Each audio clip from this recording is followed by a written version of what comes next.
فرمایا.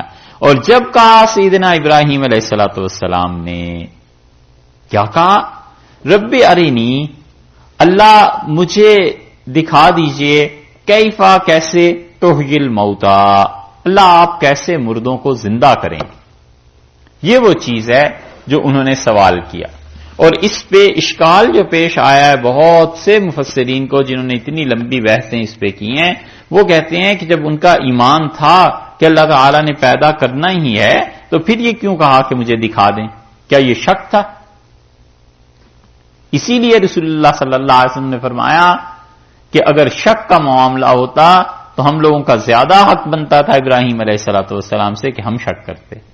مطلب انہیں تو خدا کا اتنا قرب نصیب تھا، انہیں شک نہیں ہوا، بلکہ اللہ تعالی کے سامنے انہوں نے کہا کہ اللہ یہ چیز ہونی تو ہے، کسی طرح اگر میں اسے اپنی آنکھوں سے دیکھ لوں تو کیا ہو.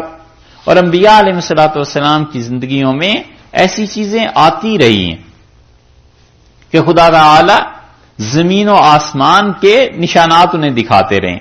حضرت ابراہیم علیہ الصلوۃ والسلام کے متعلق اسی لیے اللہ تعالیٰ نے ایک اور جگہ پر بیان فرمایا ہے کہ ہم نے انہیں زمین و آسمان کی نشانیاں دکھائیں. سیدنا ابراہیم علیہ الصلوۃ والسلام کے متعلق اللہ نے فرمایا، آپ دیکھیے سورہ انعام ہے، اور سورہ انعام میں 7ویں پارے میں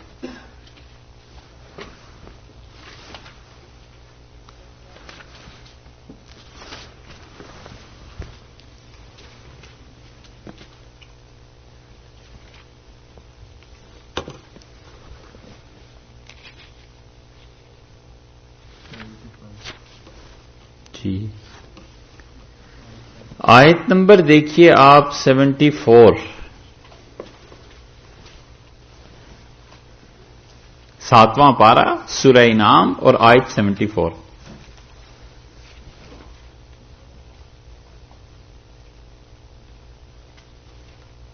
ملی؟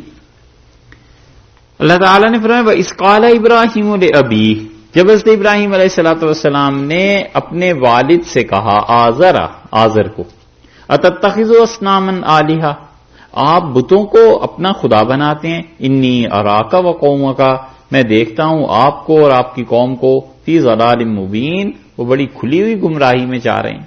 وکذالک نری، اور اسی طرح ہم نے دکھایا ابراہیم علیہ الصلوۃ والسلام کو ملکوت السماوات والارض، آسمانوں میں اور زمین میں اپنی بادشاہت دکھائی.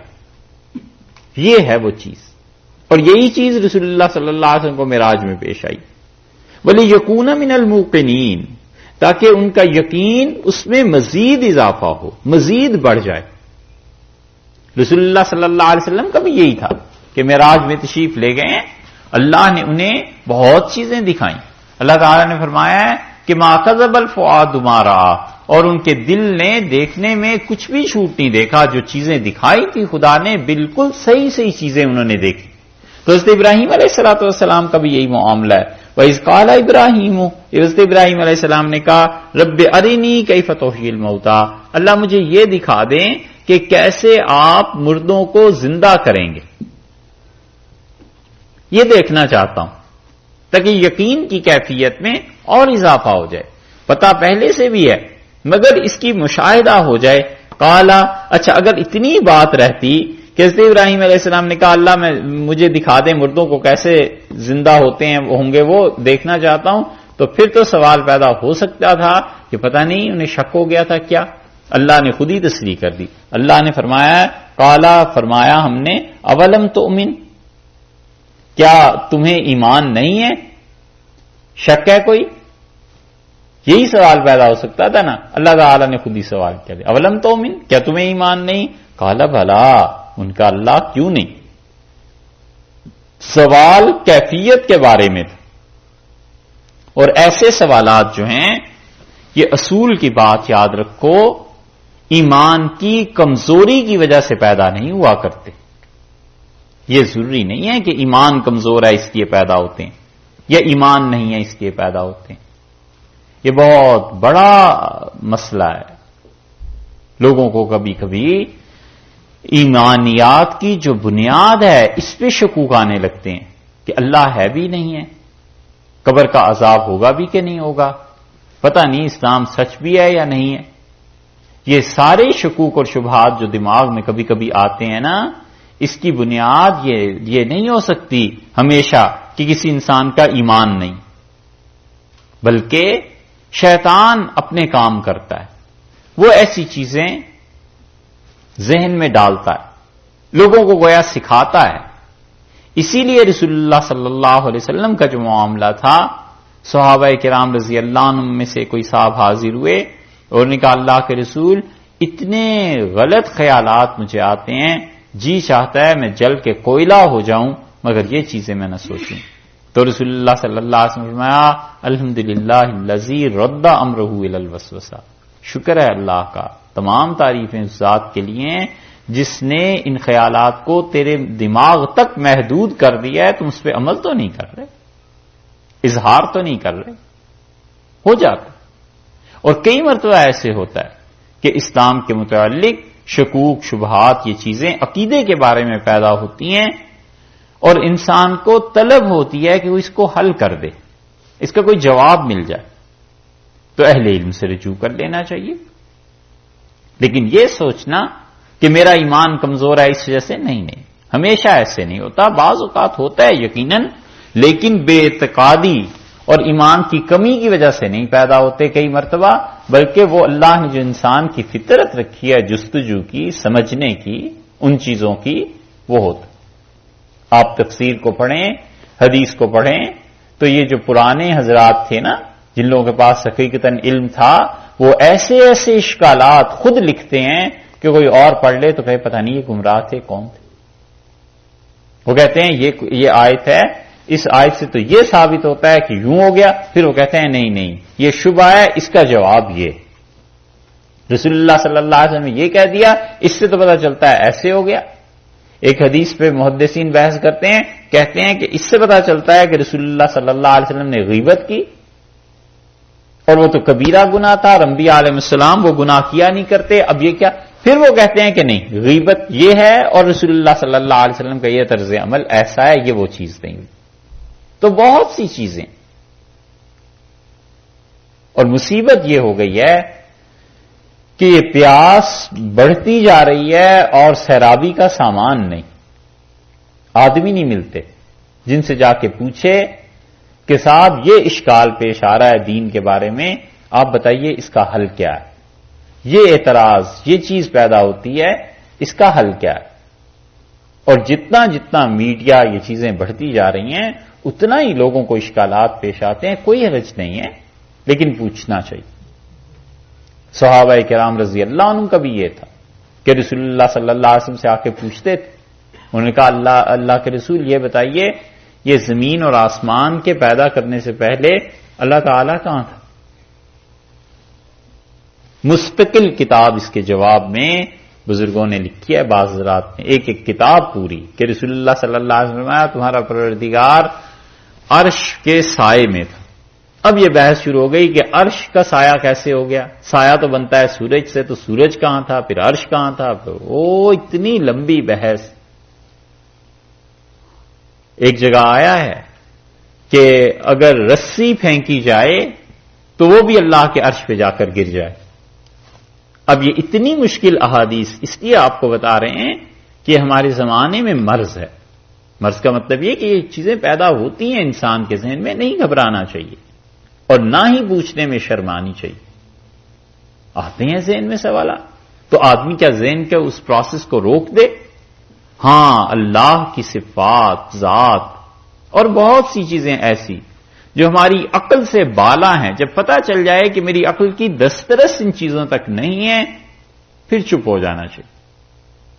رسول اللہ صلی اللہ علیہ وسلم شیطان تمہارے دماغ میں ڈالتا رہے گا کہ تمہیں کس نے پیدا کیا، پھر تم اسے جواب دو گے، ہوتے ہوتے وہ پہنچ جائے گا کہ اچھا اللہ کو کس نے پیدا کیا. تو آپ نے فرمایا جب وہ یہ کہے کہ اللہ کو کس نے پیدا کیا تو آپ نے فرمایا فلیتعوذ باللہ، پھر اللہ کی پناہ مانگنا. جواب تو اس کا بڑا آسانی سے یہ بھی ہو سکتا تھا کہ تم اس کو کہو کہ پھر اللہ کو جس نے پیدا کیا اسے کس نے پیدا کیا،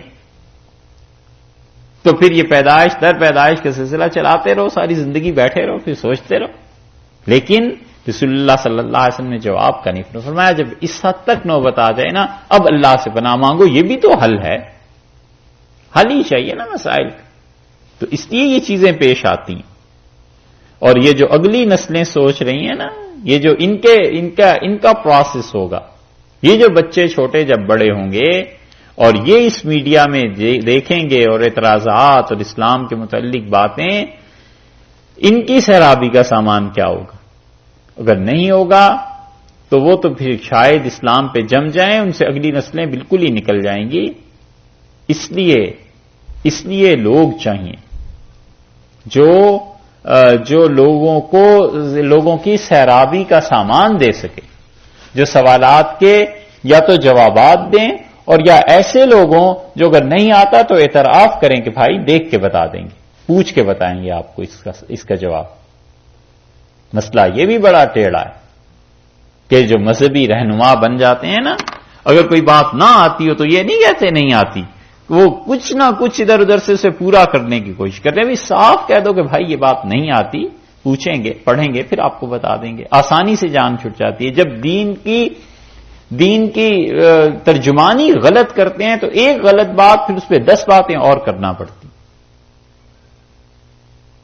تو یہ جو اگلی نسلیں ہیں ان کے لیے افراد کہاں سے آئیں گے؟ اور وہ افراد بنتے ہیں اداروں سے، اور ادارے وہ تو بنانے نہیں۔ یہ ہے حضرت ابراہیم علیہ الصلوۃ والسلام سے اللہ نے کہا افلم تؤمن، تمہارا ایمان نہیں ہے؟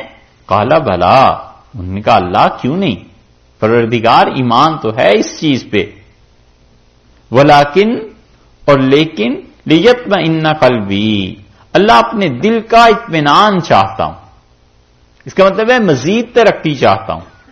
رسول اللہ صلی اللہ علیہ وسلم کو یقین تھا ساری چیزوں کا، اللہ نے معراج میں بلایا، سب چیزیں دکھا دی انہیں اور فرمایا یہ چیزیں آپ اپنے آنکھوں سے زیارت کر لیجیے۔ عقل سے ماورا چیزیں ہو جاتی ہیں، کچھ چیزیں ہوتی ہیں جو خلاف عقل ہوتی ہیں اور کچھ چیزیں ہوتی ہیں جو ماورائے عقل ہوتی ہیں، اور خلاف عقل اور ماورائے عقل میں فرق ہے، دونوں میں فرق کرنا چاہیے۔ ماورائے عقل کا مطلب یہ ہے کہ وہ چیزیں جو عقل کی گرفت میں نہیں آ سکتی، وجود پایا جاتا ہے لیکن عقل کی گرفت میں نہیں آتی۔ بچہ ہے، اسے آپ سمجھانا شروع کریں نا آئنسٹائن کی تھیوری، بچہ کہتا ہے میری سمجھ میں نہیں آتا، تو اس لیے سمجھ میں نہیں آتا کہ اس کی عقل کی رسائی اتنی نہیں۔ اگر وہ یہ کہے کہ اس طرح سے ہے ہی جھوٹ تو لوگ ہنسیں گے، کہیں گے جھوٹ نہیں ہے، تمہاری سمجھ میں نہیں آتا، بڑے ہو جاؤ گے سمجھ میں آ جائے گی بات۔ یہی چیز ہے نا۔ اسی طرح بہت سے حقائق جو ہماری عقل میں نہیں نہ آتے، انبیاء علیہ السلام کی عقل میں آتے تھے، وہ بڑے تھے، وہ جو کچھ کہتے تھے حق کہتے تھے، سچ کہتے تھے۔ ہاں البتہ اتنا حق محفوظ ہے ہر ایک کے پاس کہ وہ یہ تحقیق کر لے کہ رسول اللہ صلی اللہ علیہ وسلم نے یہ فرمایا بھی تھا یا نہیں فرمایا تھا، صحیح معنی میں ثابت ہو جائے کہ انہوں نے فرمایا تھا، پھر عقل میں نہیں بھی آتا تو کوئی نہیں، ان کی سمجھ میں تو بات آئی تھی، ان پہ یہ اعتماد ہے۔ تو انہوں نے کہا کیوں نہیں پروردگار، ایمان تو ہے لیکن دل کا اطمینان چاہتا ہوں۔ قالا، ہم نے کہا فخذ اربعۃ من الطیر، تو تم ایسے کرو کہ لے لو 4 من الطیر، پرندوں میں سے 4 پرندے تم لے لو، اڑنے والے، طیر کا مطلب تو یہ ہوا، فسرہن الیک، اور اپنے ساتھ انہیں مانوس کر لیجئے۔ ایک تو ترجمہ یہ کیا گیا کہ انہیں اپنے ساتھ مانوس کر لیں، وہ ہل جائیں آپ کے ساتھ، اور آپ ان کو اور وہ آپ کو دیکھ لیں، اور طبیعت دونوں کی ایک دوسرے سے لگ جائے، یعنی آپ جب انہیں بلائیں تو وہ آپ کے پاس آ جائیں، مانوس ہو جائیں وہ 4 پرندے۔ کون کون سے لیے اس پہ بہت کچھ مفسرین نے لکھا ہے، لیکن کوئی ضرورت ہی نہیں ہے اس تحقیق کی، کوئی بھی 4 پرندے، چڑیا، مور اور کوا اور فاختہ اور جو بھی چیزیں تھیں، 4 پرندے تھے، بس انہوں نے کوئی لے لیے۔ اللہ نے کہا انہیں اپنے ساتھ مانوس کر لو، ایک ترجمہ۔ دوسرا ترجمہ یہ کیا ہے کہ سور، وہ کہتے ہیں کہ سور کا مطلب ہے قطع کرنا، کاٹنا، یعنی ان 4 پرندوں کو آپ لے لیجئے، فسرہن الیک، اور اپنی طرف سے انہیں کاٹ دیجئے، ذبح کر دیجئے، قیمہ ان کا بنا دیں۔ ہونا تو آخر پہ یہی ہے لیکن ترجمے میں پہلی صورت یہ ہے کہ انہیں اپنے ساتھ مانوس کر لیں. مانوس کرنے کے بعد کیا کریں؟ ثم جعل علی کل جبل منہن جزءا، ہر ایک پہاڑ پر ان کا ایک ایک حصہ رکھ دیں. تو بات پھر وہی ہوئی کہ مانوس کرنے کے بعد ذبح کریں، قیمہ بنائیں، پھر اسے رکھ دیں. اور اگر ڈائریکٹ لے لیں آپ تو پھر ترجمہ یوں بنے گا کہ ہم نے ان سے کہا کہ آپ 4 پرندے لے لیں اور 4 پرندوں کو فسرہن الیک اپنے ساتھ آپ انہیں ذبح کر دیں. ثم اجعل، پھر کریے علی کل جبل منہن، ان میں سے ہر ایک کو علی کل جبل، ہر ایک پہاڑ پر. ہر ایک پہاڑ سے یقل کا لفظ آیا ہے، تو ہونا تو پھر یہ چاہیے ترجمہ کہ تمام پہاڑوں پر، اور اس سے بھی بڑے تو دنیا کے تمام پہاڑوں پر. یہ تو نہیں ہو سکتا. اس کا مطلب یہ ہے کہ اس بستی میں، اس وادی میں جو پہاڑ ہیں نا، ان تمام پہاڑوں پر آپ کیا کیجئے، منہن جزءا، ان میں سے ایک ایک ٹکڑا وہاں رکھائیے. ذبح کر کے ان کے ٹکڑے ملا کر آپ 4 پہاڑوں پر رکھائیے. ثم ادعوہن، پھر آپ انہیں آواز دیجئے، یاتینا کا، وہ آئیں گے آپ کے پاس، سعیا، بھاگتے ہوئے، وہ اڑتے ہوئے آپ کے پاس آئیں گے. یہ چیزیں انہوں نے کی، اور کوئی جز یہاں سے اڑا، کوئی جز یہاں سے اڑا، وہ پرندہ بن گیا، اور پرندہ بننے کے بعد وہ اڑ کے حضرت ابراہیم علیہ السلام کے پاس آ گئے. اور اللہ نے کہا وعلم، اور یاد رکھو، ان اللہ، کہ اللہ تعالی عزیز، بڑے غالب ہیں، حکیم، بڑی حکمت والی ذات. وہ غالب ہے اس بات پر کہ مردوں کو ایسے زندہ کر دے. حکیم، اس کی حکمت کا تقاضا ہے کہ فی الحال آزادی دے دے، اور آزادی کے بعد پھر کوئی موقع آئے گا جب ہم انہیں قبروں سے اٹھا کر ایسے ہی کھڑا کر لیں گے اور پھر ان کا حساب لیں گے. یہاں تک تو اللہ تعالی نے 2 اصول جو بیان کیے تھے، اس کی 3 اللہ تعالی نے مثالیں دے دیں، چھوٹی چھوٹی چیزیں بیان فرما دیں، ارشاد فرما دیں، جو حقیقت میں سمجھنے والوں کے لیے بڑی ہیں. اب یہاں سے پھر شروع کیا اللہ تعالی نے کہ تم اپنے مال کو اللہ کی راہ میں خرچ کرو. یہاں سے شروع کرتے ہیں، تھوڑی دیر ٹھہریے پھر انشاءاللہ بات ہیں. ان میں ایک چیز اللہ کی راہ میں جہاد کرنے کی تھی، اور اللہ تعالی نے اسی مناسبت سے کچھ چیزوں کا اور بھی تذکرہ فرمایا، اور یہ بات تھی کہ جو شکوک اور شبہات انسان کے ذہن میں پیدا ہوتے ہیں، یا شیطان جو کچھ کرتا ہے، یا یہ کہ اللہ کے بعض اچھے بندوں کو بھی کبھی کبھی یہ بات ہوتی ہے کہ وہ کہتے ہیں مزید مشاہدہ ہو جائے ان چیزوں کا تو ہمارے ایمان میں ان چیزوں میں قوت آ جائے گی. اللہ تعالی نے 3 اس قسم کی چیزیں بیان کر دیں.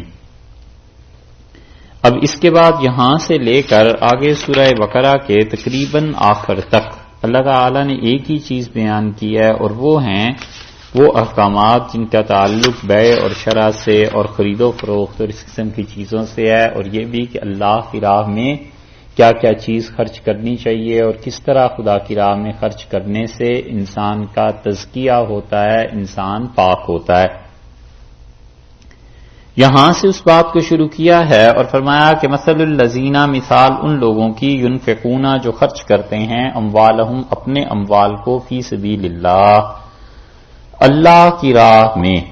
تو اللہ تعالی کی راہ میں خرچ کرنے کے لیے ایک تو مطلب یہ ہوا کہ وہ واقعی اللہ کی راہ میں خرچ کر رہا ہو، اپنی خواہشات نفس کے مطابق خرچ نہ کر رہا ہو. اب اللہ کی راہ اس کے سامنے یہ بھی ہے کہ جو چیز ضرورت پیش آ رہی ہے وہاں خرچ کرے، اور ایک چیز کہتا ہے اللہ کی راہ میں خرچ کروں، اور ایسی چیز پہ خرچ کرتا ہے جو ضرورت تو نہیں پیش آ رہی مگر اس کے اپنے جی میں آتا ہے کہ اس چیز پہ خرچ کروں. مثلا ایک طرف اس کے ایک ایسا آدمی ہے جو زندگی موت کی کشمکش میں ہے اور وہاں پیسے خرچ کرنے چاہیے، اور ایک اس کو خیال یہ آتا ہے کہ اگر یہ میں اللہ ہی کے لیے اپنے بھائی کو، بہن کو، کسی کو گفٹ دے دوں تو یہ کیسا ہے. تو جو چیز شریعت نے ترجیح دی ہے جب اس کو خرچ کرے گا اور اپنی خواہشات کو ختم کرے گا تو یہ ہے اللہ کی راہ، کہ اللہ تعالی نے جو ضروری قرار دیا ہے پہلے اس کو ترجیح دے، اور پھر گنجائش اور وسعت ہے تو پھر دوسری جگہوں پہ بھی خرچ کرے. ایک اور دوسرے یہ ہے کہ اس کے پاس جو مال ہے وہ بھی حلال ہونا چاہیے، اس مال پر کسی غیر کا حق نہیں ہونا چاہیے. مال پر اگر غیر کا حق ہوگا تو بغیر اس کی اجازت کے خرچ کرنا یہ بھی درست نہیں ہوگا. تو جب مال پاک ہو اور نیت بھی ٹھیک ہو اور اللہ کی راہ میں خرچ کر رہا ہے تو ارشاد فرمایا مثل الذین ينفقون اموالهم فی سبیل اللہ، جو لوگ اپنے مال کو خرچ کرتے ہیں اللہ کی راہ میں، کمثل حبۃ، اس کی مثال ایسے سمجھو جیسے ایک دانہ ہے، گندم کا، مکئی کا، کسی چیز کا دانہ ہے اور اس نے اسے زمین میں ڈال دیا، انبتت، اور اس سے اگیں 7 سنابل، 7 بالیاں، 7 خوشے، سنبلہ کی جمع. اور سنبلہ کہتے ہیں گندم، دیکھیے آپ نے گیہوں جو ہوتا ہے اس کی ایک جو شاخ ہوتی ہے، خوشہ جو اس کا ہوتا ہے جس میں متعدد دانے لگے ہوئے ہوتے ہیں گندم کے، اس گندم کے دانے کو اور اس میں وہ جو خوشہ ہوتا ہے اسے کہتے ہیں سنبلہ، اور اس کی جمع ہے سنابل. تو ارشاد فرمایا کہ 7 سنابل، جیسے کہ اس ایک دانے سے پھوٹی 7 شاخیں، فی کل سنبلۃ، اور ہر ایک سنبلہ میں، سنبلہ ہر ایک اس کے خوشے میں 100 حبہ، 100 دانے پڑے. ایک دانہ اس نے ڈالا اور اس سے جو پودا پھوٹا تو اس جھاڑ میں، اس پودے میں 7 شاخیں لگیں اور ہر شاخ میں 100 دانے آگے آ گئے تو ایک دانے سے 700 دانے بن گئے. اللہ نے فرمایا ہے جو اللہ کی راہ میں خرچ کرتا ہے اس کی مثال ایسے ہے کہ ایک دانے سے 700 دانے اس نے حاصل کر لیے. یعنی جو اللہ کی راہ میں اپنے مال کو لگاتا ہے اتنا فائدہ اسے ہوتا ہے. واللہ یضاعف، اور اللہ تعالی بڑھا دیتا ہے، لمن یشاء، جس کے لیے اللہ چاہتا ہے، اس سے بھی بڑھا دیتا ہے. یہ تو عام مثال دے دی کہ تم خرچ کرتے ہو ہم ایک کے 700 لوٹائیں گے. یضاعف لمن یشاء، اور اللہ بڑھا دیتا ہے اس سے بھی زیادہ جس کے لیے چاہتا ہے. کس کے لیے اللہ چاہتا ہے؟ جس کی نیت میں اخلاص ہوتا ہے، یا یہ کہ جو ایسی جگہ پر مدد کرتا ہے جہاں پہ واقعی مدد کی ضرورت ہوتی ہے تو وہ انسان اس کے لیے دعا کر دیتا ہے تو اللہ اس چیز کو اور بھی بڑھا دیتے. اسی لیے وہ چیزیں 17 چیزوں کا ذکر کیا ہے ابن نجیم رحمۃ اللہ علیہ نے الاشباح النظائر میں، کہ وہ کہتے ہیں ان 17 مقامات پہ نفل کام فرض سے افضل ہے. حالانکہ فرض جو ہے اس پہ تو زیادہ ثواب ہوتا ہے ہمیشہ، لیکن 17 چیزیں انہوں نے ایسی ذکر کی ہیں کہ وہ کہتے ہیں نفل کا ثواب بڑھ جاتا ہے بنسبت فرض کی. مثلا سلام کا جواب دینا واجب ہے نا، ضروری ہے. جو آدمی سلام کرتا ہے اس کا جواب واجب ہے، ضروری ہے. لیکن سلام کا کرنا افضل ہے جو کہ سنت ہے. تو سلام کا کرنا سنت ہے اور جواب واجب ہے، تو اصولاً تو جواب دینے والے کو زیادہ نیکی ملنی چاہیے تھی، لیکن شریعت نے کہا جو سلام کرتا ہے وہ افضل ہے. رسول اللہ صلی اللہ علیہ وسلم البادی بالسلام، سلام کا آغاز کرنے والا بریء من الکبر، وہ متکبر آدمی نہیں ہوتا، وہ کبر سے، غرور سے بچا ہوا ہے. تو ہے یہ سنت لیکن واجب سے افضل ہو گئی.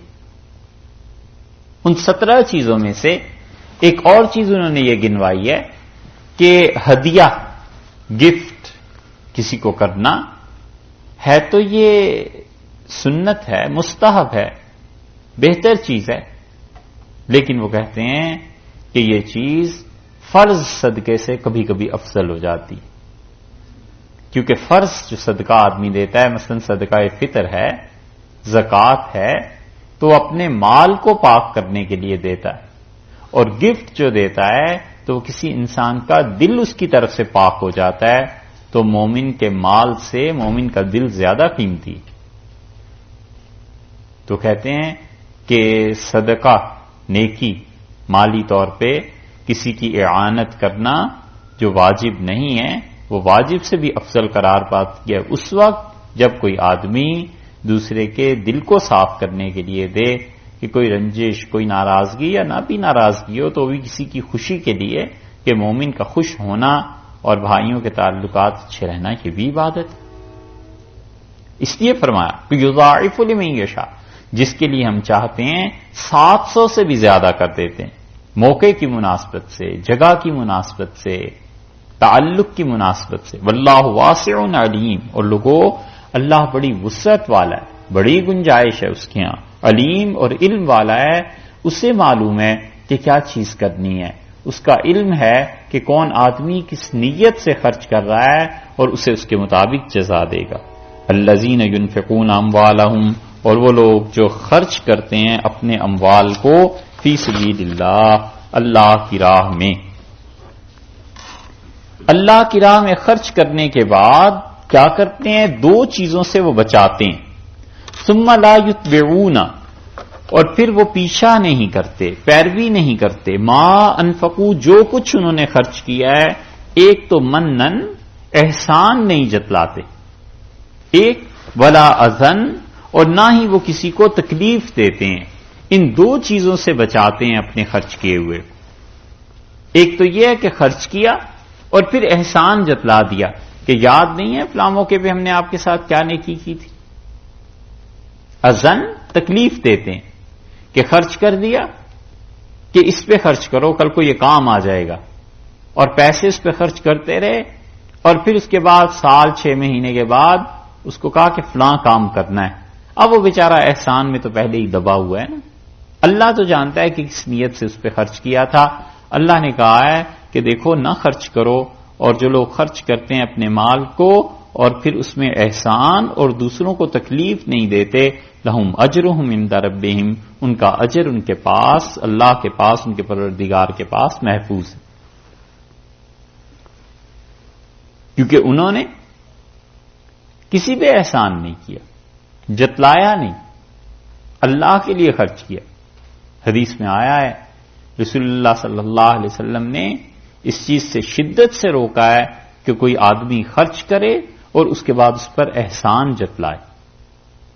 لا يدخل الجنت منان، رسول اللہ صلی اللہ علیہ وسلم نے احسان جتلانے والے وہ جنت میں داخل نہیں ہوں گے۔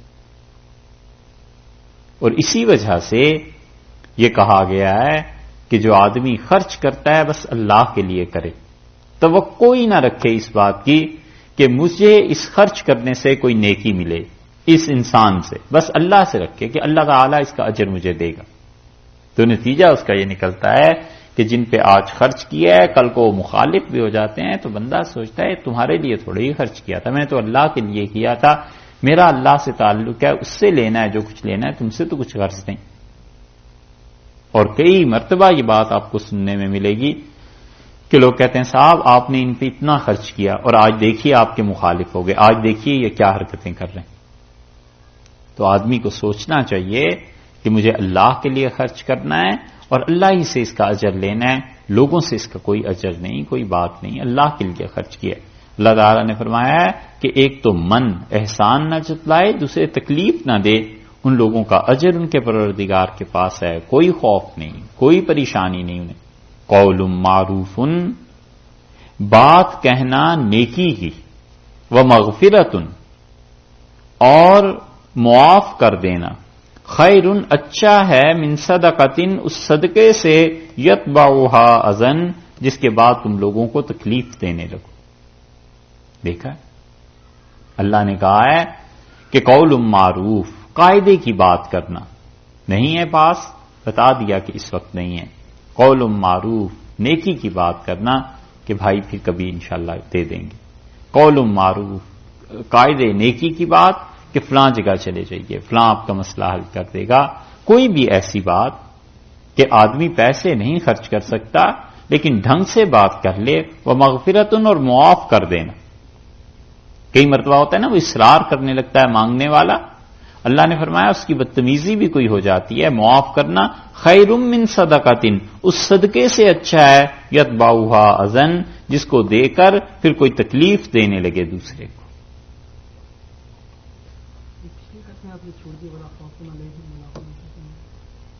اچھا، لہم اجرہم عند ربہم، فرمایا ان کا اجر ان کے پروردگار کے پاس ہے، ولا خوف علیہم، ان پر کوئی خوف نہیں ہوگا، یعنی قیامت میں جو کچھ ہونا ہے کوئی خوف نہیں، کوئی ڈرنے کی بات نہیں ہے. جو کچھ انہوں نے ماضی میں کیا ہے اس پہ بھی ولا هم يحزنون، اور نہ کوئی انہیں تکلیف پیش آئی. یعنی یہ جو خرچ کرنا ہے اس کی وجہ سے قیامت کی سختیوں سے اللہ اسے محفوظ رکھے گا. قیامت میں اس کا حساب آسان ہو جائے گا.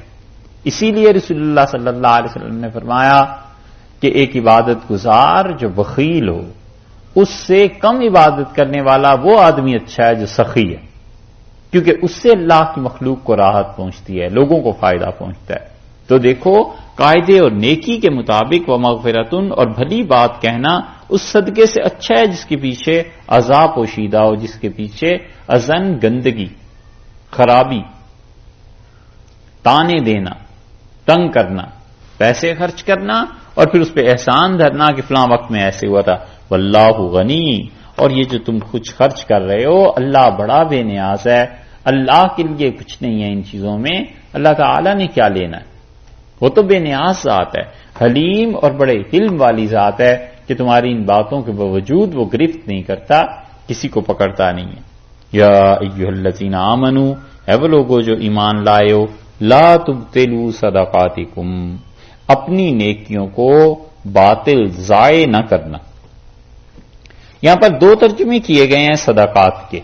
ایک تو ترجمہ یہ کیا گیا ہے کہ اپنے مالی خیرات کو، جو مال سے تم خیرات کرتے ہو اس کو ضائع نہ کرنا، اور ایک ترجمہ کیا گیا ہے کہ تم اپنے صدقات یعنی نیکیوں کو ضائع نہ کرنا. مالی نیکیاں نہیں بلکہ سب نیکیاں. مالی جتنے صدقات ہیں اس کی دو قسمیں ہیں، کچھ صدقات ہیں واجب ضروری، اور کچھ صدقہ، اصل میں صدقہ عربی میں کہتے ہیں کس کو؟ صدقہ کہتے ہیں نیکی کو. کوئی بھی نیکی جو آپ کر رہے ہیں وہ صدقہ ہے. رسول اللہ صلی اللہ علیہ وسلم نے فرمایا تم اپنے بھائی کو ایک مسئلہ سکھاتے ہو یہ بھی صدقہ ہے، اور آپ نے فرمایا تم 2 رکعتیں پڑھتے ہو یہ بھی صدقہ ہے، اور آپ نے فرمایا تم اس سے ہنسی سے خوشی سے بات کر لیتے ہو یہ بھی صدقہ ہے. اور صحابہ رضی اللہ عنہم نے کہا اللہ کے رسول کوئی مال کے صدقے میں کچھ چیز نہ پائے، تو آپ نے فرمایا تم اپنے بھائی کو جو سلام کرتے ہو یہ بھی صدقہ ہے. تو اس کا مطلب یہ ہے کہ صدقے کا مطلب تو ہوا بنیادی طور پر نیکی کا کرنا، ٹھیک. اور پھر مال میں جب آپ اسے لے آئیں گے مالی شعبے میں تو پھر اس کی 2 قسمیں ہو جائیں گی. ایک صدقات وہ ہیں جو واجب ہیں، ضروری ہیں، جیسے زکوٰۃ ہے، جیسے نظر ہے، آگے آ رہا ہے اس کا بیان کہ کوئی آدمی نظر مان لے کہ میرا فلاں کام ہو جائے تو میں اتنے پیسے اللہ کی راہ میں خرچ کروں گا. جیسے صدقہ فطر ہے. یہ سب چیزیں ایسی ہیں، زمین کا عشر ہے، خراج ہے، یہ سب چیزیں واجب کے درجے کی ہیں. ایک تو چیز یہ ہے، اور ایک چیز اس میں سے ہے کہ صدقہ کرنا نفلی طور پر. اور نفلی طور پر صدقہ کرنے کا مطلب یہ ہے کہ وہ آدمی اس پہ فرض واجب نہیں تھا اور اس نے اپنا مال کسی کے لیے خرچ کیا. یہ دوسری قسم جو صدقے کی ہے نفلی صدقات یہ سب کے لیے جائز ہیں، اور پہلی قسم جو ہے وہ مستحق افراد کے لیے جائز ہے. زکوٰۃ ہے وہ انہی پہ لگے گی جو زکوٰۃ کے مستحق ہیں. سورہ توبہ میں اللہ تعالیٰ نے ان کے مصارف بیان کیے ہیں. اور اس کے مقابلے میں نفلی صدقہ ہے. کوئی آدمی اپنے گھر والوں کو کھلاتا ہے یہ بھی نفل صدقہ ہے. کوئی اپنے ماں باپ کے لیے کوئی چیز لے جاتا ہے یہ بھی نفلی صدقہ ہے. بہن بھائی آپس میں ایک دوسرے کو دیتے ہیں یہ نفلی صدقہ ہے. اس سے مراد نفلی طور پر نیکی ہے. صدقے کا ایک تصور ہمارے ذہن میں ہے کہ بڑی ناپاک سی چیز ہے، خراب سی چیز ہے، اور کسی کو صدقہ کیا کریں، وہ تصور غلط ہے. سمجھے؟ شریعت نے وہ تصور نہیں دیا. شریعت نے وہ تصور دیا ہے ان صدقات کے بارے میں جو واجب صدقے ہیں کہ رسول اللہ صلی اللہ علیہ وسلم نے فرمایا زکوٰۃ وہ تو لوگوں کے جسم کا، ان کے مال کا میل ہے. جیسے آدمی غسل کرتا ہے تو جسم سے میل اتر جاتا ہے، اسی طرح مال کو وہ جب دھوتا ہے گویا تو اس کا میل ہے، اس کا نام ہے زکوٰۃ. وہ ہے ایسی چیز. باقی نفلی صدقات جو ہیں وہ سب کے لیے جائز ہوتے ہیں، بلکہ جو کچھ نفلی طور پہ نیکیاں کرتے ہیں وہ صدقہ ہی ہے. آپ کسی کے ہاں جاتے ہیں اس نے کھانا کھلایا تو اس نے صدقہ کیا، اس نے نیکی کی آپ کے ساتھ. بس یہ ہے چیز. تو اس لیے جو نفلی صدقات پہ لوگ پوچھتے ہیں نا جی کہ نفل کا صدقہ، ارے بھائی وہ کسی کے لیے بھی جائز ہے، تو کسی کو بھی دیا جا سکتا ہے. تو اللہ تعالی نے اس لیے فرمایا ہے یا ایھا الذین آمنوا لا تبطلوا صدقاتکم بالمن والعطا، اپنی نیکیوں کو مالی طور پہ جو صدقہ کیا ہے ان دو چیزوں کی وجہ سے ضائع نہ کرنا، ایک من اور ایک عطا۔ تیسری مرتبہ یہ حکم آ گیا۔ اوپر فرمایا تھا ما انفقوا منم ولا اذن، ایک، پھر بعد میں فرمایا صدقۃ یتبعھا اذن، دو، اور تیسری مرتبہ پھر فرمایا کہ مال خرچ کر کے احسان نہ جتلانا اور مال خرچ کر کے کسی کو تکلیف نہ دے۔ اللہ کو پتا تھا کہ مال جو خرچ کرتا ہے اس کے ذہن میں یہ بات رہتی ہے کہ میں نے فلاں پہ خرچ کیا ہے، اور پھر وقت آنے پہ کنٹرول نہیں کر سکتا اپنے آپ کو اور کہہ دیتا ہے کہ صاحب ہم نے تو آپ پہ اتنا پیسہ بھی لگایا تھا، یا کسی کو کہتا ہے کہ دیکھیے ان پہ ہم نے اتنا صدقہ کیا تھا۔ اللہ نے کہا کبھی احسان نہ جتلاؤ، احسان جتلاؤ گے تو پیسہ تو ہاتھ سے گیا ہی گیا، نیکی بھی گئی، قیامت میں اس کا اجر بھی نہیں ملے گا۔ اذن تکلیف دینا، اور اس تکلیف کی کئی صورتیں ہیں کہ انسان پیسہ خرچ کرنے کے بعد تکلیف دیتا ہے دوسرے کو۔ کلذی فرمایا یہ ایسا ہے، یہ جو انسان ہے۔ اچھا ہاں ایک بات رہ گئی، اگر اس کا دوسرا ترجمہ کر لیا جائے کہ لا تبطلوا صدقاتکم، اپنی نیکیوں کو ضائع نہ کرنا، تو اس میں فقہا نے بہت تفصیل لکھی ہے۔ جیسے کسی انسان نے نفل نماز شروع کر دی تو اسے پورا کر لے، کہ لا تبطلوا صدقاتکم، اپنی نماز کو ضائع نہ کرنا، شروع کر ہی دی ہے، ایک رکعت پڑھ لی، اور پھر کوئی ایسی چیز پیش آ گئی، یاد آیا کہ جلدی پہنچنا ہے، تو نماز توڑے نہیں، جلدی سے دوسری رکعت پوری کر لے، نیکی کو بیچ میں نہ چھوڑ دے، ضائع نہ کرے۔ یہ ہے ایک کام کو شروع کیا ہے نیکی کا اللہ کے لیے، درمیان میں سے چھوڑ کے پھر اور کام کی طرف چل پڑنا تو وہ پہلی نیکی ادھوری رہ جائے گی۔ تو ارشاد ہوا کہ دیکھو اپنی نیکیوں کو ضائع نہ کرو، نیکی کو پورا کرو، اتمام کرو اس کا، اور من اور عزا یہ چیزیں نہ آئیں۔ کلذی اس کی مثال ایسے ہی ہے اس منافق آدمی کی طرح۔ کلذی سے مراد وہ منافق آدمی، آگے اس کی تعریف جو کچھ ہے وہ آگے آ رہا ہے۔ ينفق مالہ، جو اپنے مال کو خرچ کرتا ہے، رعاء الناس، لوگوں کو دکھانے کے لیے۔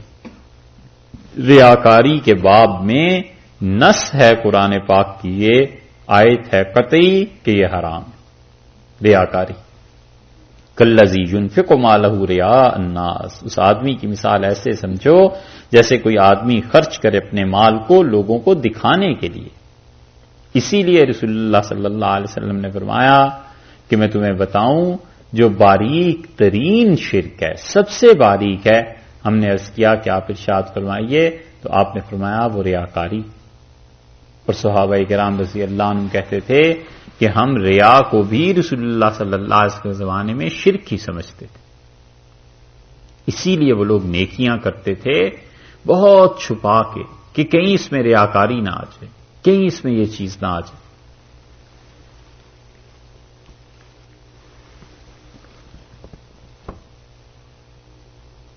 بہت قصے صحابہ کرام رضی اللہ عنہ کے اور امت میں بزرگوں کے کہ اللہ کی دی ہوئی توفیق سے نیکی کی اور ایسے ہو گئے جیسے انہیں اس چیز کی خبر ہی نہیں۔ اس لیے شرک کی اقسام میں سے ایک قسم گنی گئی ہے اور بہت مشکل ہے اس سے اپنے آپ کو بچانا۔ اسی لیے رسول اللہ صلی اللہ علیہ وسلم نے فرمایا کہ تم چھوٹے سے شرک سے بھی بچتے رہو۔ اور آپ سے عرض کیا گیا اللہ کے رسول کیسے بچیں، اور آپ نے فرمایا صبح و شام یہ کہتے رہنا، اللہ سے دعا مانگتے رہنا کہ اللہم انی اعوذ بک ان اشرک بک شیئا وانا اعلم، اللہ میں آپ کی پناہ مانگتا ہوں ہر اس شرک سے جس کو میں نے کبھی کر دیا ہو اور میرے علم میں ہو، واستغفرک لما لا اعلم، اور اللہ جس چیز کو میں نہیں جانتا پروردگار اس سے بھی تیری پناہ مانگتا، اس کی معافی چاہتا ہوں۔ حدیث میں آیا ہے 3 مرتبہ صبح اور 3 مرتبہ شام کو اس دعا کو پڑھنا چاہیے۔ یہ جو آپ کے پاس ہے نا ہماری ایک کتاب مجموعہ تعوذات، اس میں یہ حدیث ہم نے لکھی، اس میں یہ دعا بھی مل جائے گی، اور یہ ایک طرح کا وعدہ ہے ایمان پہ موت کا کہ کوئی آدمی اگر اسے پڑھتا رہے گا تو انشاءاللہ ایمان پہ خدا کی توحید پہ مرے گا۔ تو یہاں فرماتے ہیں جو آدمی مال خرچ کرتا ہے لوگوں کو دکھانے کے لیے، بڑی چیزیں ہوتی ہیں، ویسے تو خرچ نہیں کرنا، لیکن فوٹوگرافرز آ جائیں تو پھر خرچ ہوتا ہے، ویسے تو خرچ نہیں کرنا لیکن محلے والے جمع ہو جائیں تو پھر خرچ کرنا ہے، ویسے مر جائے اور کوئی آدمی اور کچھ ہو جائے، جیل میں چلا جائے اور اس آدمی کے لیے 2-4 ہزار روپے نہیں دینے، اور اگر پتا ہو کہ پریزیڈنٹ آ رہا ہے، کوئی اور آ رہا ہے، کوئی بڑا آدمی میئر آ رہا ہے، بس پھر ساری تجوریاں کھلی ہیں، تو یہ ریاکاری کی قسمیں ہیں۔ اور شیطان اسی طرح انسانوں کے مال بھی خراب کراتا ہے اور اس کے ساتھ ساتھ ان کو مال سے محروم کرا کے اجر سے بھی محروم کراتا ہے۔ اسی لیے فقہا نے اس باب کو اتنی دقت نظر سے دیکھا ہے کہ وہ کہتے ہیں کہ ریاکاری کی وجہ سے جو مال آتا ہے اس مال کا استعمال جائز، کہتے ہیں پتہ ہے کہ اس آدمی نے ویسے تو دینا نہیں، لیکن اسے لوگوں میں بٹھا کر کچھ اور ترکیب کر کے اس کا مال بٹورا جائے، تو کہتے ہیں اس مال کا استعمال جائز نہیں ہے، کیونکہ اس نے اپنے دل کی خوشی سے نہیں دیا، محض دکھاوے کے لیے دیا، اللہ کے لیے نہیں دیا۔ تو اللہ نے فرمایا اس شخص کی مثال ایسے ہے جو اپنے مال کو ریاکاری سے خرچ کرتا ہے، وَلَا يُؤْمِنُ بِاللَّهِ وَالْيَوْمِ الْآخِرِ، اور نہ اللہ پر ایمان رکھتا ہے اور نہ آخرت کے دن پہ ایمان رکھتا ہے۔ اگر اللہ پر ایمان اس کا واقعی ہوتا، اللہ کے لیے خرچ کرتا، اب دوسری چیزوں کو ساتھ شرک میں ملا رہا۔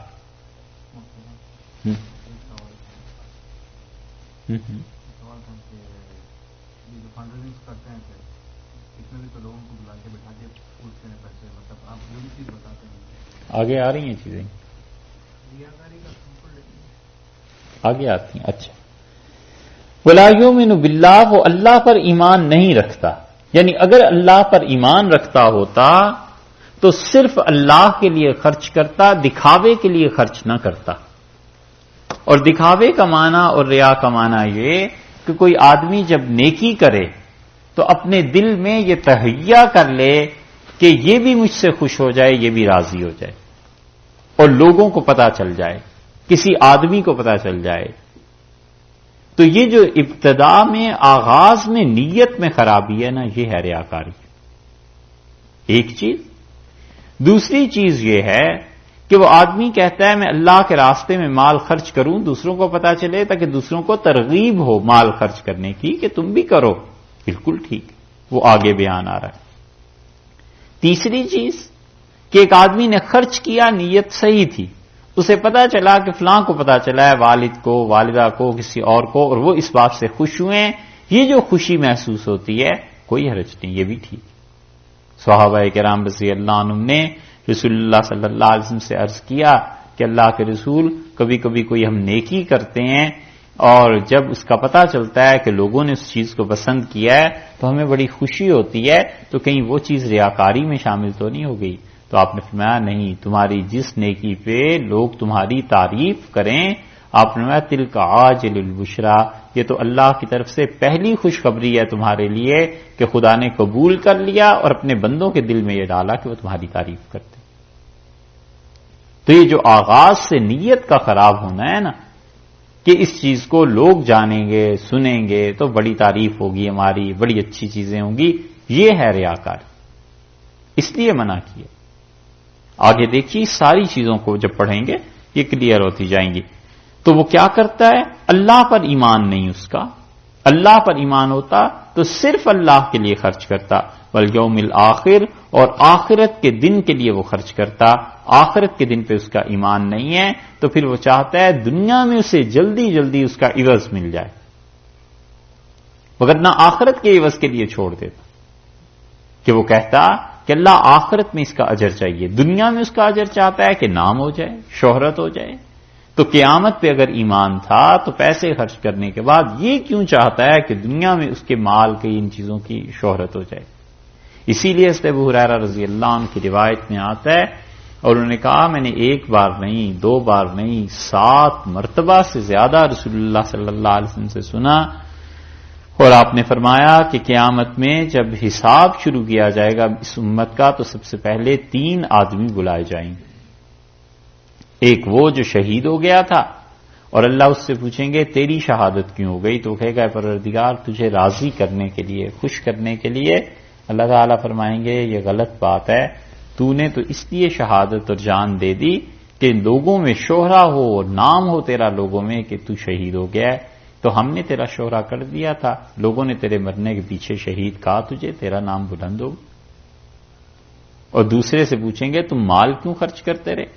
وہ کہے گا اللہ اس لیے کہ تیرے رضا اور خوشی۔ اللہ تعالیٰ فرمائیں گے نہیں، تم تو مال اس لیے خرچ کرتے تھے تاکہ لوگ تمہاری تعریف کریں، اور ہم نے تمہارے مال کے بعد تعریف دنیا میں کروا دی تھی، لوگوں نے تمہیں کہہ دیا تھا کہ تم بہت سخی ہو، یہ تمہاری نیت تھی۔ اور تیسرے سے پوچھیں گے کہ تم لوگوں کو تعلیم کیوں دیتے رہے؟ وہ کہے گا اللہ تیری خوشی کے لیے۔ اللہ فرمائیں گے نہیں، تو یہ چاہتا تھا کہ لوگ تیرے متعلق یہ کہیں کہ تیرا علم بہت زیادہ ہے۔ اور رسول اللہ صلی اللہ علیہ وسلم فرمایا اللہ اپنے فرشتوں سے کہے گا ان تینوں کو میں نے وہ چیزیں دے دیں جن تین چیزوں کی انہوں نے مجھ سے نیت کی تھی، اور پھینکو انہیں جہنم میں، کوئی نیکی نہیں ان کے لیے۔ اس لیے یہ جو نیت ہے نا بڑی ہی صاف رکھنی چاہیے، کبھی بھی اس چیز کو نہ کرے تمنا کہ لوگ مجھ سے خوش ہوں ناخوش ہوں، بس اپنا سیدھا سادہ کام کرے۔ لوگ تعریف کرتے ہیں، اگر وہ تعریف اللہ کی جانب سے ہے، لوگوں کے ذہن میں ڈالی جاتی ہے، یہ خدا کا انعام ہے، شکر کرنا چاہیے اللہ کا۔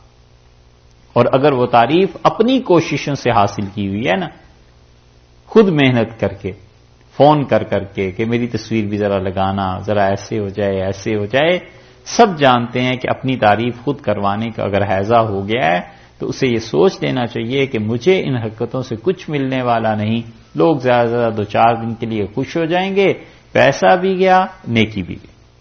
اس لیے فرمایا کہ والیوم الآخر، اور آخرت کے دن پہ اس کا ایمان نہیں ہے، اگر ہوتا تو اپنی نیکیوں کا اجر اللہ سے چاہتا۔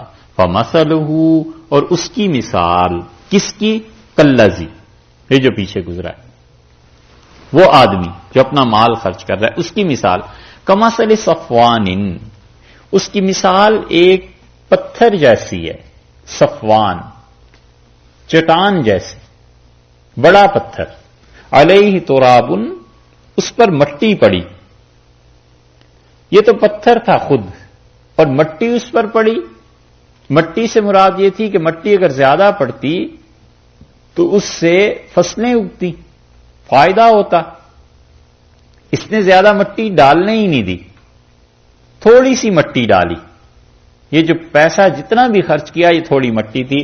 فَأَصَابَهُ وَابِلٌ، اور اوپر سے زوردار بارش پڑی، وابل شدید بارش ہوئی۔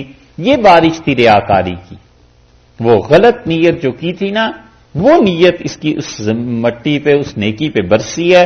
فَتَرَكَهُ صَلْدًا، اور اس نے اس پتھر کو صاف کر دیا، چکنا پتھر نیچے سے نکل آیا اور وہ ساری مٹی بہ گئی۔ دیکھا، اس آدمی نے مٹی ڈالی، نیکی کی تھوڑی سی، اور اوپر سے نیکی کے بعد اس کے اوپر بارش ہو گئی، اور بارش کس چیز کی ہوئی ہے؟ یہ ریاکاری کی، تو ساری مٹی اتر گئی اس پتھر سے۔ لا یقدرون علی شیء، کسی چیز پر یہ لوگ قدرت نہیں رکھتے، مما کسبوا، جو کچھ کہ انہوں نے کرتوت کیے ہیں۔ اب جو کرتوت کیا ہے ریاکاری کا، اس کے نتیجے میں کوئی چیز انہوں نے حاصل نہیں کی۔ پیسہ خرچ کرنے کے بعد حاصل تو یہ چیز ہونی چاہیے تھی کہ اللہ کے ساتھ تعلق بڑھ جاتا، نیکی بڑھ جاتی۔ پیسہ خرچ کرنے کے بعد تزکیہ ہو جانا چاہیے تھا۔ آگے آ رہا ہے کہ تزکیہ کیسے ہوتا ہے، پیسہ جب آدمی خرچ کرتا ہے تو نفس کیسے پاک ہو جاتا ہے، اندر خدا کے ساتھ کیسے تعلق ہو جاتا ہے، وہ آگے آ رہا ہے۔ اللہ تعالیٰ بتاتے ہیں کہ اس نے کوئی ایسی چیز کی نہیں، اس نے تو اپنا نام چاہا، اس نے تو چاہا لوگوں میں تعریف ہو جائے، ہو گئی۔ واللہ لا یہدی القوم الکافرین، اور لوگوں اللہ ہدایت نہیں دیا کرتا اس قوم کو جو کافر ہے۔ کافر اس لیے فرمایا ہے کہ پیچھے اس کی 2 چیزیں گزر گئیں، ولا یؤمن باللہ والیوم الآخر، اللہ پر ایمان نہیں رکھتا اور آخرت پر، تو یہ کافر ہے اس لیے، اور یا یہ کہ منافق ہے اور اللہ نے آخر پہ پہنچ کے اسے کافر قرار دیا کہ اس کے دل کے عقیدے میں یہ بات شامل نہیں ہے کہ اللہ تعالی بھی ہے اور مر کے خدا کے حضور میں بھی پہنچنا، یہ چیز اسی لیے صحابہ کرام رضی اللہ عنہ میں مالی صدقات میں اخفا بھی تھا، اظہار بھی تھا، کھلے بندوں بھی کرتے تھے، لوگ دیکھتے تھے، اور بالکل چھپا چھپا کے بھی کرتے تھے۔ عبداللہ ابن عمر رضی اللہ عنہ کہتے تھے کہ ہمارے ہمسائے نے ہمارے گھر سری بھیجی۔ سری سمجھتے ہیں کیا؟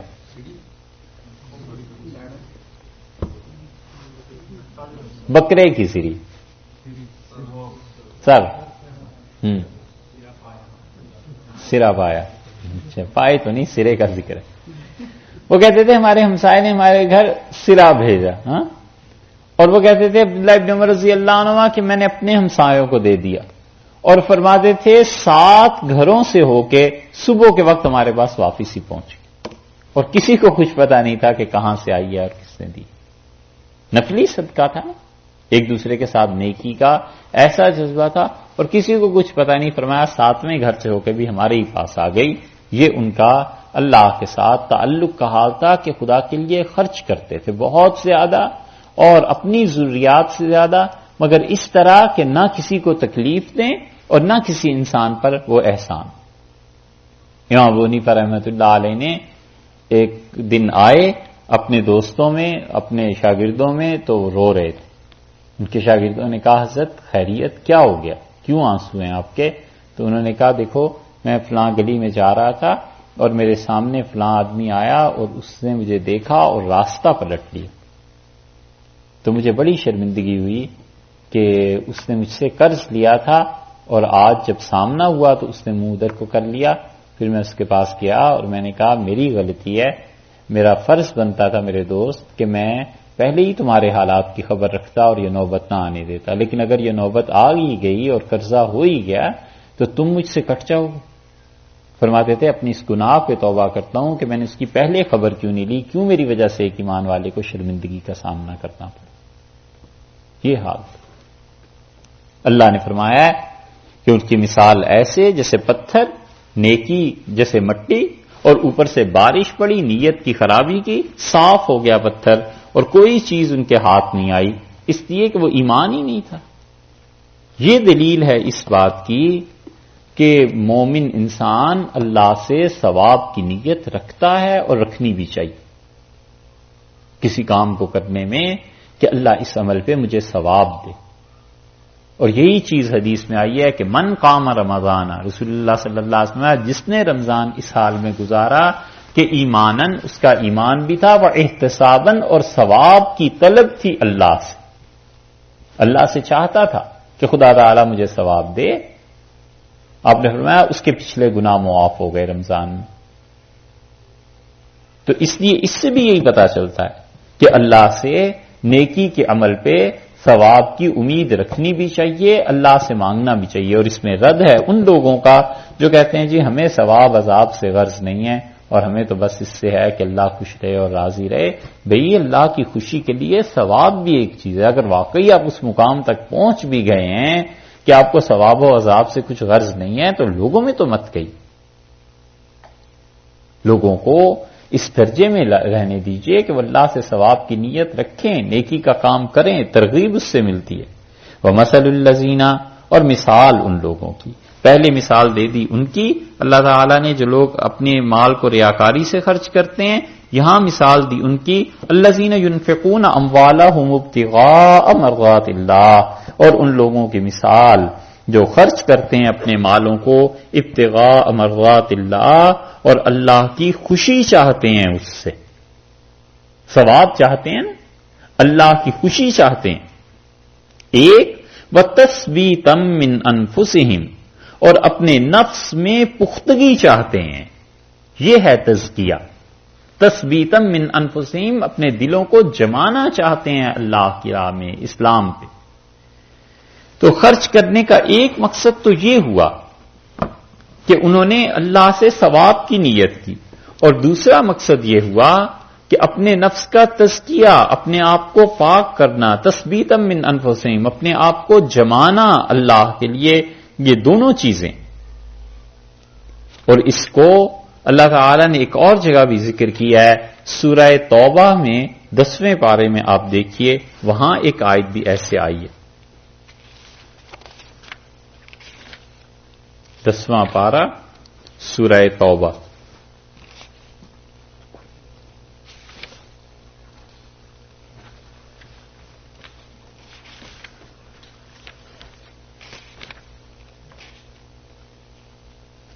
سورہ توبہ اور آیت نمبر 102 دیکھیے.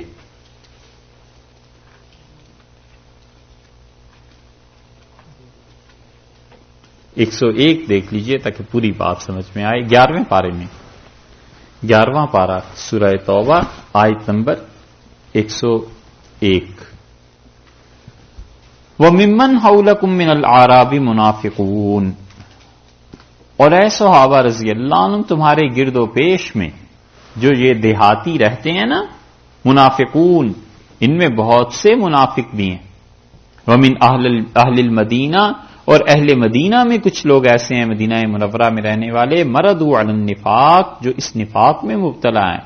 لا تعلمهم، آپ انہیں نہیں جانتے. نحن نعلمهم، ہم انہیں خوب جانتے ہیں. سنعذبهم مرتين، ہم 2 مرتبہ انہیں عذاب دیں گے. 2 عذاب ہمارے ان منافقوں پہ اب نازل ہوں گے.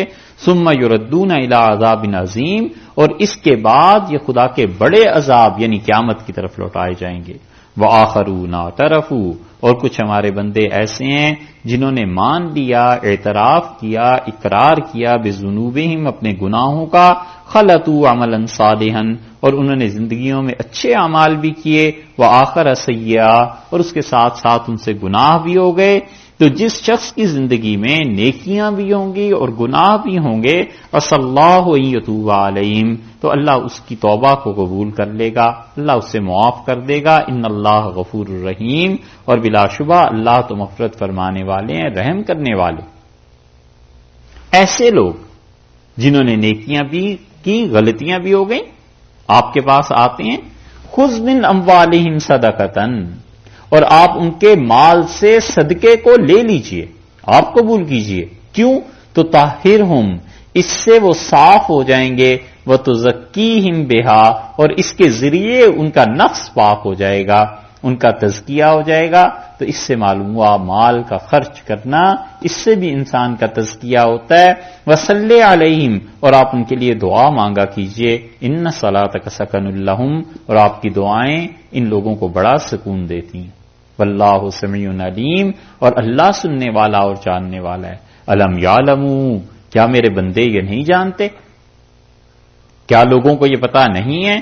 ان اللہ هو یقبل التوبۃ عن عبادہ، کہ اللہ ہی ہے جو اپنے بندوں سے ان کی توبہ کو قبول کر لیتا ہے.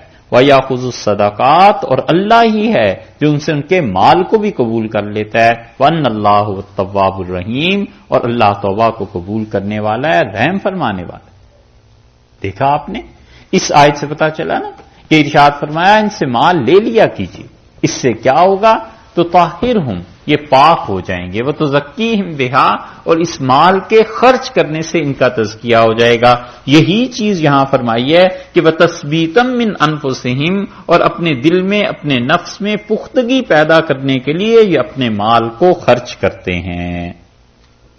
تو معلوم ہوا کہ مومن انسان ایک تو مال کو اس لیے خرچ کرتا ہے کہ اللہ کو خوش رکھے، اور دوسرا اس لیے خرچ کرتا ہے کہ مال کی محبت دل میں نہ جم جائے.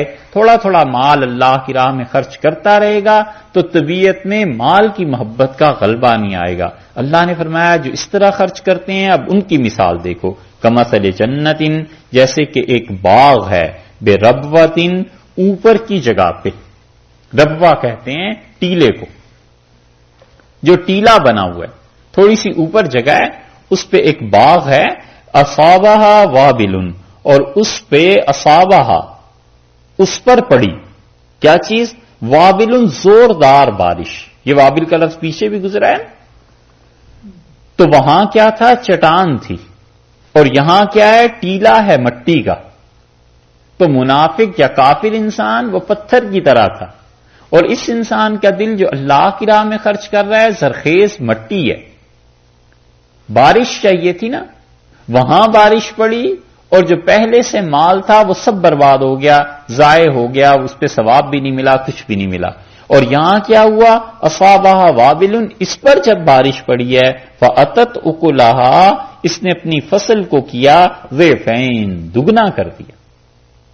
پہلے تو خود بھی اچھا ہی تھا، جب مال خرچ کیا ہے تو وہ ایسے جیسے بارش اوپر سے ہوئی ہے، اس کی نیکی، اس کی صلاحیت، اس کا تقوی، اس کی اچھی نیت، اس نے اپنی شخصیت میں اتنا نکھار پیدا کر لیا کہ اللہ نے کہا ضعفین، دگنی ہو گئی فصل اس کی۔ فَإِن لَّمْ يُصِبْهَا، یہ ہے کمال کی بات، فَإِن لَّمْ يُصِبْهَا، اور فرمایا کہ اگر نہ پہنچے اس کو وابلن، اتنی شدید بارش، فَطَلْ، تو تھوڑی تھوڑی بارش ہی اس کی کافی ہے، فوار ہی کافی ہے۔ تل کا مطلب المطر الضعیف، تھوڑی سی بارش، مطلب یہ ہے کہ چاہے اتنی بارش نہیں ہوئی شدید، اتنا متقی نہیں ہوا، اتنا نیک نہیں ہوا، تھوڑی سی بارش کافی ہے۔ جو تھوڑی بہت اچھائی کی اس نے نیت کی تھی نا، اور اللہ کے ساتھ کسی کو اس میں شریک نہیں کیا تھا، بس وہی کافی ہے، اور اس کی زمین دگنا پھل دینے لگے گی، اس میں زیادہ فصل پیدا ہو جائے گی۔ یعنی گویا نگاہ کی اس انسان کی اچھائی کی طرف، اور اس طرف کہ اس کی نیت اچھی تھی۔ واللہ بما تعملون بصیر، اور لوگوں اللہ خوب دیکھتا ہے ان چیزوں کو جو تم عمل کرتے ہو، اس کو پتا ہے کہ مال کیوں خرچ کر رہے ہو، اس کو پتا ہے کہ تمہاری اندر کی نیت کیا ہے، تو تھوڑا سا بھی اگر خرچ کرو گے اللہ کے ہاں بہت ہو جائے۔ رسول اللہ صلی اللہ علیہ وسلم نے فرمایا تم اپنے ہمسایوں کو چیزیں دیتی رہنا، خواتین کے لیے کہا، اور آپ نے فرمایا اگر تمہیں کچھ بھی نہ ملے تو اپنے ہاں سے بکری کا ایک کھر اس کے ہاں بھیج دو، اور اسے کم نہ سمجھو، کم نہ سمجھو، یعنی تمہیں شرم نہ محسوس ہو کہ ایک کھر کا اب کیا کریں گی ہماری ہمسائی۔ تو رسول اللہ صلی اللہ علیہ وسلم یہ بھی اگر ہو سکے تو بھیج دو، کیونکہ قبولیت تو اللہ کے ہاں ہے نا، تو اللہ تعالیٰ تھوڑے بارش کو بھی قبول کر لے گا، تھوڑی سی نیکی کو بھی بڑھا دے گا۔ اور اسی طرح حدیث میں آتا ہے، اس حدیث پہ بھی عمل کرنا چاہیے۔ رسول اللہ صلی اللہ علیہ وسلم نے فرمایا جب کسی کے ہاں مہمان آ جائیں اور اس کے گھر میں جو کچھ ہے اس نے اپنے مہمانوں کے سامنے رکھنے سے عار محسوس کی، اس نے سوچا یہ چیز تو بہت تھوڑی ہے یا اس کے شایان شان نہیں ہے، تو آپ نے فرمایا اس نے پھر اس رزق کی توہین کی جو اللہ نے اسے دیا تھا۔ یعنی جنرلی قاعدہ یہ ہے کہ جو کچھ تمہارے گھر میں ہے، جو بھی ہے سامنے ان کے رکھ دو، بس دونوں کھائیں گے۔ اور ایک چیز یہ ہے کہ کوئی آدمی سمجھتا ہے کہ جو مہمان ہے اس کے لیے زیادہ پکنا چاہیے، خیر وہ تو خوبی کی بات ہے، لیکن کبھی بھی یہ نہ سمجھے کہ مہمان کے سامنے تھوڑی سی چیز کا کیا فائدہ ہوگا۔ فائدہ یہ ہے کہ اللہ اسے قبول کر لے گا، فائدہ یہ ہے کہ آپ نے کوئی تکلف سے کام نہیں لیا، اس کو بھی اطمینان ہو گیا کہ ہم جب بھی جاتے ہیں جو بھی چیز ہو ہمارے سامنے آ جاتی ہے، وہ کوئی تکلف نہیں کرتے، کوئی اس چیز میں نہیں پڑتا۔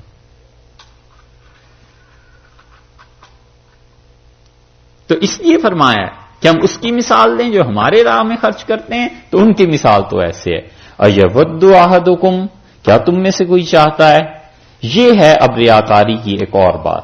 اَيَوَدُّ أَحَدُكُمْ، کیا تم میں سے کسی کی تمنا ہے کہ أَن تَكُونَ لَهُ جَنَّةٌ، کہ اس کے لیے ایک باغ ہو، من نخیل، اور باغ جو ہے وہ نخیل کا ہو، کھجوروں کا۔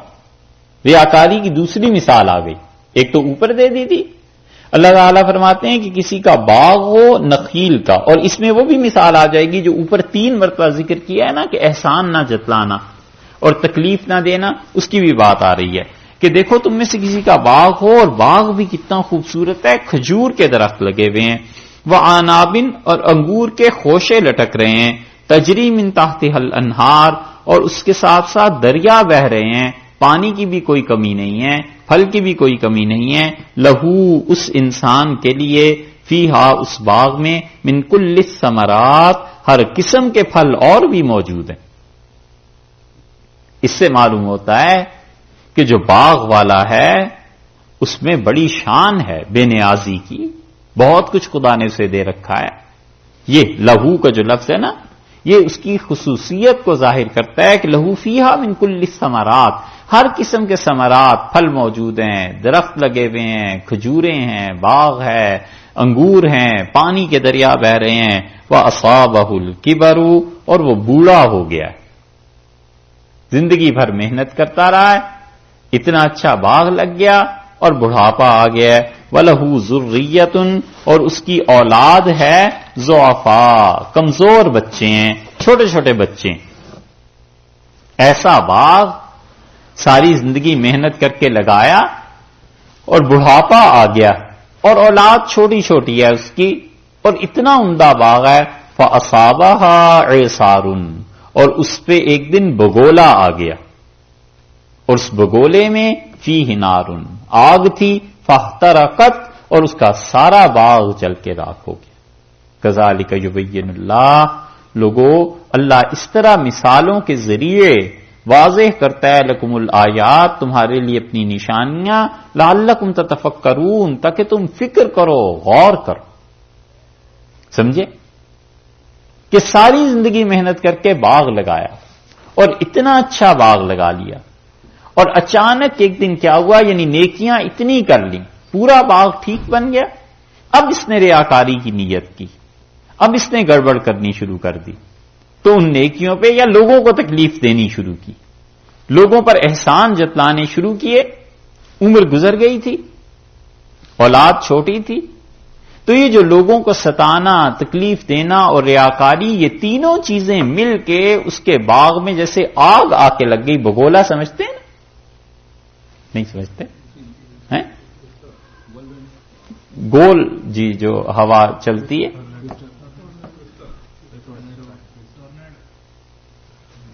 بگولا آیا اور اس میں یہ تینوں چیزیں شامل تھیں، ریاکاری بھی تھی، لوگوں کو تکلیف دینا بھی تھا اور احسان جتلانا بھی تھا۔ ان تینوں چیزوں کی آگ نے مل کے اس کے برباد کر دیا باغ کو۔ اب دیکھو اس بیچارے کے پاس کیا رہا، اور بڑھاپا بھی ہے، نیا باغ بھی نہیں لگا سکتا، اولاد بھی چھوٹی چھوٹی ہے، اولاد بھی اس کے کام نہیں آ سکتی۔ اللہ نے کہا ہے ہم ان کے لیے اپنی یہ چیزیں بیان کرتے ہیں لوگوں کے لیے تاکہ لوگ اس میں فکر سے کام لیں، سمجھیں ان چیزوں۔ ملا نا؟ اچھا صاحب، ہم اپنا ایک اشکال دور کر لیں پھر آپ سے بات کرتے ہیں۔ اب پڑھیے، اب اطمینان رہے گا، اس وقت سے دماغ اس میں الجھا ہوا تھا۔ تو ارشاد فرمایا اللہ تعالیٰ نے کہ دیکھو جو لوگ اپنے مال کو اللہ کی راہ میں خرچ کرتے ہیں ان کے لیے ایک مثال اللہ نے دی، جیسے ایک بیج ڈال دیتے ہیں اور اس میں سے 7 خوشے نکل آتے ہیں، اور ہر ایک میں 100 آگے دانے، تو ایک کے 700 مل گئے۔ یہاں فرمایا کہ دیکھو جو باغ ہے نا، اپنے باغ کو بچانا، اپنی نیکیوں کو بچانا، بالکل لوگوں کے ساتھ تذکرہ نہ کرنا کہ پیسے خرچ کیے ہیں، لوگوں پہ احسان نہ دھرنا، لوگوں کو تکلیف نہ دینا، اتنا یہ اس سے پتا چلتا ہے کہ انسان کی عزت نفس اللہ کو کتنی عزیز ہے، اللہ تعالیٰ کو کتنا خیال ہے اس بات کا کہ کوئی آدمی کسی کی عزت نفس کے لیے خطرہ نہ بنے، کوئی آدمی کسی کا مذاق نہ ہو۔ یا ایھا الذین آمنوا، اے ایمان والو، انفقوا، خرچ کرو اللہ کی راہ میں۔ یہ ہے یہاں پر واجب، یعنی ضروری ہے جو خرچ کرنا وہ اللہ کی راہ میں خرچ کرو، من طیبات ما کسبتم، اس پاک مال میں سے، ما کسبتم جو کہ تم کماتے ہو، جو کہ تم کسب کرتے ہو۔ اس سے فقہا نے یہ دلیل لی ہے کہ جو مال بغیر کسب کے حاصل ہوتا ہے اس پہ زکوٰۃ نہیں، یعنی جو مال بغیر کسب کے، بغیر اپنی محنت کے مل جائے اس پہ زکوٰۃ نہیں۔ اور اس میں سے ایک مثال انہوں نے دی ہے کہ جیسے کسی انسان کو خزانہ مل جائے، کسی کھنڈر سے کھدائی کے دوران کوئی خزانہ آ گیا تو کہتے ہیں اس پہ زکوٰۃ نہیں ہے، بلکہ 20% لگے گا کہ اس کی زکوٰۃ 20% مال کا دینا ہے، 2.5% سے کام نہیں چلتا، کیونکہ اپنی محنت نہیں نا۔ اور یہ شریعت کا اصول ہے۔ اصول کی بات یہ ہے کہ جہاں پہ انسان کی محنت زیادہ، اللہ نے اپنا حق کم کر دیا ہے، اور جہاں محنت کم ہے اللہ تعالیٰ نے حق بڑھا دیا، 2.5% کر دیا کیونکہ تم نے محنت کی ہے، تمہارے مال میں سے ہم 2.5% دے لیں گے۔ کم محنت ہوئی ہے زمین پہ اور فصل خوب ہو گئی، عشر کر دیا کہ 10واں حصہ ہمیں دو، 90% تم رکھو، بہرحال تمہاری محنت ہوئی ہے۔ اور جب خزانے کی باری آئی تو کہا 20% ہمارا ہے، باقی 80% تمہارا ہے، کیونکہ تمہیں تو پیسہ ملا ہے بغیر محنت۔ تو جہاں جہاں انسان کی محنت بڑھتی جاتی ہے اللہ اسے رعایت دیتا ہے، اپنا حق کم کر دیتا ہے، اور جہاں انسان کی محنت کم ہو گئی خدا نے اپنا حق بڑھا دیا. یہ ہے سسٹم ایک. ارشاد فرمایا من طیبات ما کسبتم، اور جو چیزیں پاک ہیں نا اس میں سے خرچ کرو جو تم نے اپنے ہاتھوں سے یا کسب سے کام کیا ہے. ومما، اور اس میں سے بھی دیتے رہنا. اخرجنا لکم من الارض، زمین میں سے جو چیزیں ہم نے تمہیں دی ہیں اس میں سے بھی واجب ہے دینا، یعنی عشر کا یا خراج کا 10واں حصہ. ارض کا لفظ لا کے اس کا مطلب یہ ہو گیا کہ اللہ تعالی نے سمندر کو نکال دیا، تو سمندر سے اگر کوئی چیز پاتا ہے انسان اس پہ نہیں دے گا. مثلاً ہیرا مل گیا اور اس طرح کی بہت سی چیزیں ہیں، ٹھیک ہے، تو ان سے مل گئیں، اس پہ زکوٰۃ نہیں. پتھر پہ کوئی چیز نہیں ہے، ان کو چھوڑ دیا. اس لیے زمین کی چیزوں کے متعلق فرمایا کہ ان سے تم دو گے. ولا تیمموا، اور قصد نہ کرنا، ارادہ مت کرنا، الخبیث ناکارہ چیز اللہ کو دینے کا، منہ تنفقون، کہ تم اس سے خرچ کرو اللہ کے لیے. کبھی یہ ارادہ نہ کرنا، کبھی یہ کوشش نہ کرنا. تیمموا قصد کرنا، کوشش کرنا کہ ناکارہ چیز خدا کی راہ میں دو. اور تو کچھ کام تھا نہیں اس چیز کا، اور اس چیز کو اٹھا کے لوگوں کو دے دیا. جو کمپیوٹر بالکل آؤٹ آف ڈیٹ ہو گیا تھا، مولوی صاحب اسے مدرسے میں لے جائیے. اللہ نے فرمایا ایسی چیزوں کا ارادہ نہ کرنا. ایک صورت یہ ہے، اور ایک صورت یہ بھی ہے کہ انسان کے اپنے کام کی کبھی چیز نہ رہے تو وہ دوسرے کو دے دیتا ہے، اس لیے کہ وہ کہتا ہے میرے مزاج کی نہیں ہے، ممکن ہے کسی اور کی مزاج کی ہو، تو وہ اس آیت کے تحت نہیں آتا.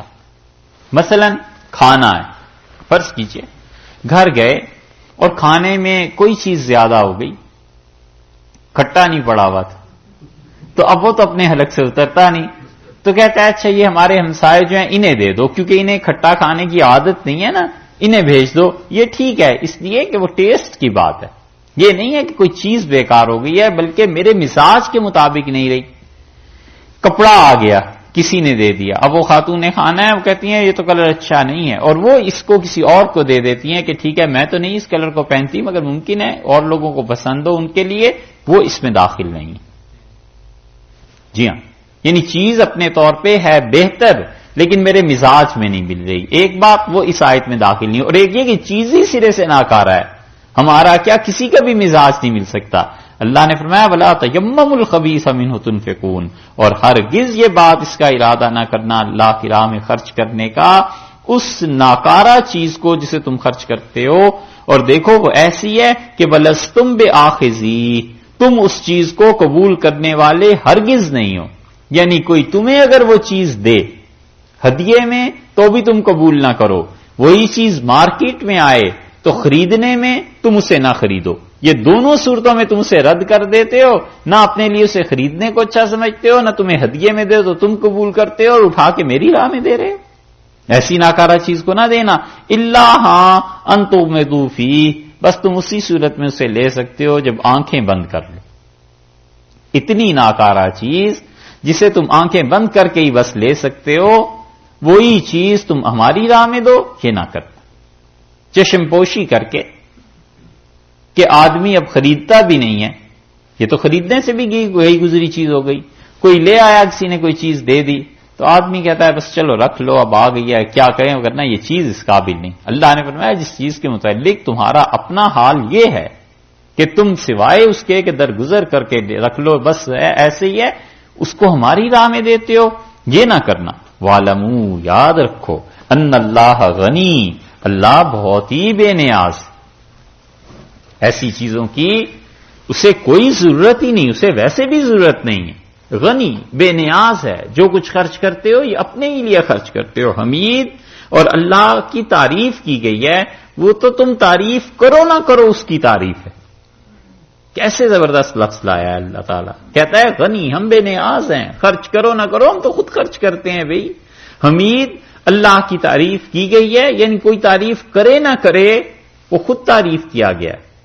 سورج کو کوئی کہے روشن ہے تو سورج پہ کیا فرق پڑتا ہے؟ وہ خود آدمی ثبوت دیتا ہے کہ میری آنکھیں ہیں، اور کہ سورج سیاہ ہو گیا ہے تو اس کا مطلب ہے کہ اپنے ہی اندھا ہونے کا ثبوت دے رہا ہے۔ تو حمید کا مطلب یہ ہے کہ اللہ کی خود بخود تعریف ہے، یعنی اس کو کوئی تعریف کرے نہ کرے وہ ذات اس سے بلند و بالا ہے۔